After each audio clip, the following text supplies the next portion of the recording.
गुरुर्ब्रह्मा गुरुर्विष्णु गुरुर्देवो महेश्वराय गुरुर साक्षात परम ब्रह्म तस्मै श्री गुरुवे नमः। अखंड मंडलाकारं व्याप्तं येन चराचरं तद पदम दर्शित येन तस्मै श्री गुरुवे नमः। अज्ञानतिमिराधस्य ज्ञानांजनम शलाकया चक्षु उन्मीलितेन येन तस्मै श्री गुरुवे नमः। हमारे भीतर के अंधकार को मिटा करके रोशनी की ओर ले जाने वाले, उम्मीद की किरण दिखाने वाले, हमारे सौर परिवार के सबसे शुभ ग्रहों में से एक, जिन्हें देवताओं का गुरु कहा जाता है, जिनकी दृष्टियों में ही अमृत पाया जाता है, हमारी संतान के कारक, शिक्षा के कारक, धर्म व अध्यात्म के कारक, वैवाहिक सुखों के कारक, दाम्पत्य जीवन के कारक और सबसे महत्वपूर्ण हमारे भाग्य के कारक, भाग्य प्रदाता देवगुरु बृहस्पति मार्गी होने जा रहे हैं, सीधी चाल चलने जा रहे हैं।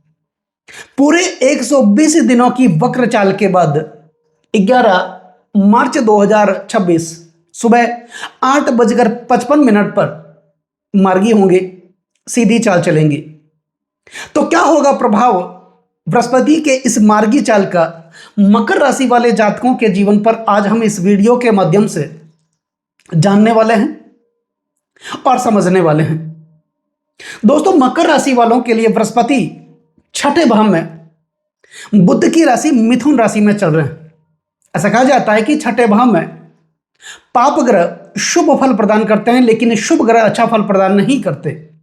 बृहस्पति एक ऐसे ग्रह हैं जो छठे भाव में व्यक्ति को शत्रुहंता बना देते हैं। विनिहत रिपुरोग चष्टयाते पिबती च वनिता श्री पुटोष्टम, अर्थात शत्रुओं पर विजय प्राप्त करवाते हैं।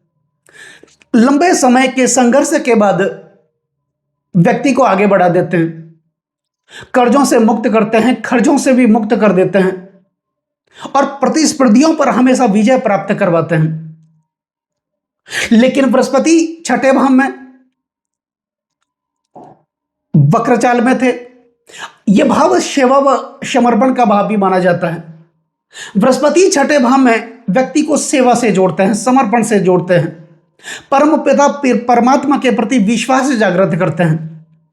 लेकिन अपनी वक्र चाल के कारण, क्योंकि जब भी कोई ग्रह वक्र होता है उस ग्रह का चेष्टा बल बढ़ जाता है, और वैसे भी बृहस्पति छठे भाव में विराजमान थे और वक्र थे, तो 120 दिनों तक, लगभग 4 महीनों का समय आपने नोटिस किया होगा, आपके जीवन में भाग्य का साथ आपको नहीं मिला होगा। जैसे जैसे आप आगे बढ़ने की कोशिश कर रहे थे, वैसे वैसे पीछे चले जा रहे थे। यानी 10 कदम आगे बढ़ने का प्रयास भी कर रहे थे तो 20 कदम वापस पीछे चले जा रहे थे। गुप्त शत्रु बने हुए थे, आपके आलोचक थे, आपकी तरक्की से कोई लोग जल भी रहे थे। जिन लोगों के लिए आपने सुख दुख में साथ दिया, सुख दुख में भागीदार बने, कंधे से कंधा मिला करके आप साथ देते रहे, लेकिन जब आपकी बारी आई वे लोग आपका साथ छोड़ करके चले गए। पारिवारिक विवाद चल रहा था, पारिवारिक स्थिति अच्छी नहीं थी, पिता के साथ, माता के साथ, भाइयों के साथ मतभेद बने हुए थे, प्रत्यक्ष संपत्ति में विवाद चल रहा था, कोर्ट कचहरियों के केस बने हुए थे, फैसला आपके पक्ष में नहीं आ रहा था, कर्ज के बोझ तले आप दबे हुए थे, कर्जा उतरने का नाम ही नहीं ले रहा था। 5 रुपए का कर्ज आप कैसे भी करके उतारने का प्रयास भी कर रहे थे, तो 10 रुपए का कर्ज आपके लिए तो तैयार खड़ा था। तो काफी लंबे समय तक, लगभग 4 महीनों का समय, 120 दिनों का समय आपने अनुभव किया होगा, जब तक बृहस्पति अपनी वक्र चाल प्रभाव में थे। लेकिन अब परमपिता परमात्मा की कृपा हुई। बृहस्पति जो भाग्य के कारक माने जाते हैं, हमारे सौर परिवार के सबसे शुभ ग्रहों में से एक माने जाते हैं, ये मार्गी होंगे और छठे भाव में मार्गी होंगे। निश्चित तौर पर आपको सेवा से जोड़ेंगे, समर्पण भावना से जोड़ेंगे और परम पिता परमात्मा के प्रति विश्वास को जागृत करेंगे। काफी लंबे समय तक आप संघर्ष में थे, संघर्ष के बाद भाग्य की उन्नति देखने को मिलेगी। कर्जों से मुक्त होंगे, खर्चों से मुक्त होंगे, अननेसेसरी खर्चों से मुक्त होंगे। उससे पहले क्या हो रहा था, आप पैसों को जोड़ने का प्रयास भी कर रहे थे लेकिन जुड़ते नहीं थे, खर्चे बने हुए थे। न चाहते हुए भी ऐसे कोई न कोई फिजूल के खर्चे आ ही जाते थे, उसके कारण धन इकट्ठा नहीं हो रहा था। लेकिन इस प्रकार की समस्याओं से आपको बृहस्पति मुक्त करने वाले होंगे। दूसरा, जो लोग आपकी तरक्की से जल रहे थे, आपकी उन्नति से जल रहे थे, यहां पर बृहस्पति शत्रुअंता बन जाते हैं। ऐसे व्यक्तियों पर आपको विजय प्राप्त करवाएंगे। निश्चित तौर पर बृहस्पति जब मार्गी होंगे और आपके छठे भाव में मार्गी होंगे, आपके लिए स्थितियां अनुकूल देखने को मिलेगी। और 11 मार्च 2026 से लेके 12 दिसंबर 2026 तक बृहस्पति मार्गी अवस्था में रहेंगे। वो उसके बाद अपनी उच्च राशि कर्क राशि में भी आएंगे, आपके सप्तम भाव में भी आएंगे, वो एक अलग फल होगा। लेकिन जब तक मार्गी अवस्था में रहेंगे बृहस्पति, आपके छठे भाव में रहेंगे, कंपटीशन में हमेशा आप आगे रहेंगे, अपने आप को आगे रहेंगे, आत्मविश्वास की प्राप्ति देंगे। शिक्षा व ज्ञान से आपको जोड़ेंगे, अध्यात्म से आपको जोड़ेंगे। अब बृहस्पति के पास मुख्यतः 3 दृष्टियां होती हैं। इनकी दृष्टियों में ही अमृत पाया जाता है। जहां पर ये दृष्टि डालते हैं, जिस भाव पर दृष्टि डालते हैं, उस भाव को जागृत कर देते हैं। मृत भाव को भी बृहस्पति जागृत कर देते हैं। तो मुख्यतः 3 दृष्टियां हैं इनके पास: पंचम दृष्टि, सप्तम दृष्टि व नवम दृष्टि। तो बृहस्पति आपके छठे भाव में विराजमान है मकर राशि वाले जातकों के लिए, और इनकी पंचम दृष्टि आपके दसम भाव पर जा रही है। यह भाव अर्थ का भाव है, अर्थ त्रिकोण का भाव है, धन का भाव है। निश्चित तौर पर यह भाव कार्य क्षेत्र का भी भाव माना जाता है, पदोन्नति प्रमोशन का भाव माना जाता है, सपनों और इच्छाओं का भाव माना जाता है।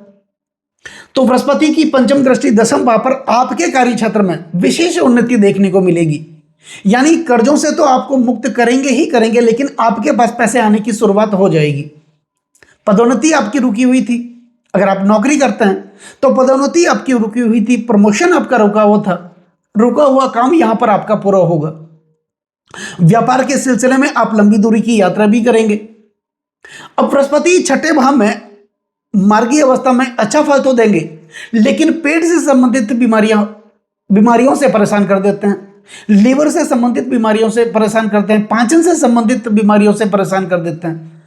तो इस बात का विशेष आपको ध्यान रखना है। अननेसेसरी चीजें ना खाएं। बाहर जब घूमने फिरने जाएं तो तली भुनी चीजों से आप परहेज करें।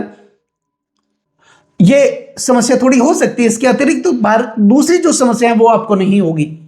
अब दसम भाव सपनों और इच्छाओं का भी माना जाता है। आपके सपने इच्छाओं पूरी होगी, आपकी इच्छाएं पूरी होगी, और व्यापार के सिलसिले में आप आगे भी बढ़ेंगे। नया व्यापार हो भी सकता है, आप अपने जन्म स्थान से दूसरे स्थान पर जाकर के कोई नया व्यवसाय शुरू कर सकते हैं। और यह भाव कार्य क्षेत्र के अतिरिक्त यह आत्म उन्नति का भी भाव माना जाता है। तो आपके जीवन में एक प्रबल आत्मविश्वास की प्राप्ति होगी। अब बृहस्पति की सप्तम दृष्टि आपके द्वादश भाव पर जा रही है, 12वां भाव, जो कि विदेश का भाव माना जाता है। तो जो लोग विदेशों से संबंधित कार्य करते हैं उनके लिए गतिविधियां बढ़ेगी। कोई लोग इंपोर्ट एक्सपोर्ट का काम भी करते हैं, उनके लिए भी स्थितियां अनुकूल होगी। खर्चों से मुक्ति मिलेगी, कर्जों से आपको मुक्ति मिलेगी। आपके अंदर एक अच्छे चरित्र का निर्माण होगा, वाणी कुशलता बढ़ेगी, और आप अपनी वाणी कुशलता के कारण अपना फंसा हुआ काम निकालने में माहिर होंगे। ऐसी बुद्धि, ऐसा ज्ञान बृहस्पति आपको देने वाले हैं। बृहस्पति की नवम दृष्टि आपके धन भाव, धन, कुटुंब और वाणी के भाव पर जा रही है। निश्चित तौर पर धन की प्राप्ति होगी, रोजगार की प्राप्ति होगी, आय के नए नए साधन आपके लिए विकसित होंगे, कर्जों से आपको मुक्ति मिलेगी, वाणी कुशलता बढ़ेगी, और कुल मिलाकर पारिवारिक स्थिति आपकी अच्छी देखने को मिलेगी। तो यह रहेगी मकर राशि वाले जातकों के लिए। बृहस्पति मार्गी होंगे 11 मार्च 2026 और रहेंगे मार्गी अवस्था में 12 दिसंबर 2026, और आपके छठे भाव में रोगों से, खर्चों से, विपरीत परिस्थितियों से आपको बाहर निकालने वाले होंगे। अब कुछ उपाय करने की भी जरूरत होगी, क्योंकि बृहस्पति छठे भाव में है, हालांकि मार्गी अवस्था में है, स्थिति अच्छी है, लेकिन पेट से संबंधित बीमारियां ये दे सकते हैं। तो आपको बृहस्पति से संबंधित कुछ उपाय करने की भी जरूरत होगी। चने की दाल, और हल्दी की 5 गांठें आपको लेनी है गुरुवार के दिन। पीले रेशमी वस्त्र में आपको एक पोटली बनानी है, अपने ऊपर 11 बार घुमाना है और बहते हुए जल में आप प्रवाहित करें। बड़े बुजुर्गों की सेवा करें, गुरु के सानिध्य में रहें और जब भी शुभ कार्य करने के लिए घर से निकलें, केसर का तिलक अपने मस्तिष्क पर, ललाट पर जरूर लगाएं। गुरु का स्मरण करें, बृहस्पति के पौराणिक मंत्रों का उच्चारण करें, बृहस्पति के बीज मंत्रों का उच्चारण करें, विष्णु सहस्त्र का पाठ आप कर सकते हैं तो जरूर करें। ऐसा करने से बृहस्पति की कृपा, देव गुरु की कृपा आप लोगों पर हमेशा बनी रहेगी। तो दोस्तों, कैसा लगा ये वीडियो अगर आपको अच्छा लगा हो, मेरा समझाना आपको अच्छा लगा हो, समझाने का तरीका अगर आपको सार्थक लगा हो, तो इस वीडियो को आप आगे से ऐसे कि शेयर जरूर करें, बेल आइकन बटन को जरूर दबाएं ताकि मेरे आने वाले और भी नए नए वीडियो के नोटिफिकेशन सीधे आप तक पहुंच जाए। लाइक जरूर करें, कमेंट जरूर करें, क्योंकि आपका एक लाइक और एक कमेंट मेरे अंदर बहुत ज्यादा आत्मविश्वास भर देता है। और कमेंट में जय गुरुवे नमः या आप जरूर लिखें और चैनल को सब्सक्राइब जरूर करें। नमस्कार दोस्तों।